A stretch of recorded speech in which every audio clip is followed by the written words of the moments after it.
Welcome. Thank you. And who's this little one with you? This is Simon. What's her name? Simon is his name. Oh, He Simon. refused to leave till we had our turn, so we'll see if we make it through this. He's cute.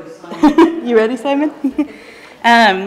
Chair Craven and members of the House Committee on the Judiciary, I'm here today to support H7541 with the amendments as proposed by GLAD. And I really want to thank you, Rep. McEntee, that's a microphone, it makes my voice loud, for championing this bill year after year, and I'm really hopeful too that this is the year we can update Rhode Island law to provide equal access to parentage for all families.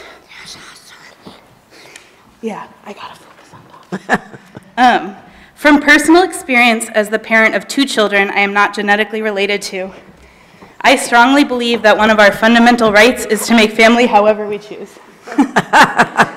You got here late. And that the legal rights available for any family should be granted to all families. This is Ada, my partner of 15 years. Ada and I have 2 children together. One is Simon, who is 3 years old. The other, Button, was stillborn at term and would have been 5 years old as of this past January. When Button died during birth, Ada almost died as well. She suffered a massive hemorrhage and significant physical trauma from naturally delivering a baby who didn't assist with the birthing process at all, as living babies do, and so wasn't able to be with us or make decisions for Button right away. Even though Ada and I had planned to have this baby together, and I had been her mother since preconception, I technically didn't have any legal standing when she was born and died. It is only because of the kindness of the hospital staff at Phoenix Children's Hospital, where we were living at the time, that I was able to make decisions for Button and stay with her body until my partner was well enough to join us. And I think, as many have said, we shouldn't be relying on the kindness of strangers. We need legal support. Ada wouldn't have gotten to hold Button's body before she was cremated if this hadn't happened. Because we know firsthand how important it is to protect our family should the worst case scenario happen. When Simon was born here in Rhode Island, we went through the second parent adoption process.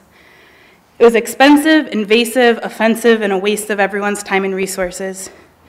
Given the 6-month waiting period currently required before we could even begin the adoption process, as well as the time that the process takes itself, our family was still left without protections if anything happened during Simon's birth or in the months immediately after.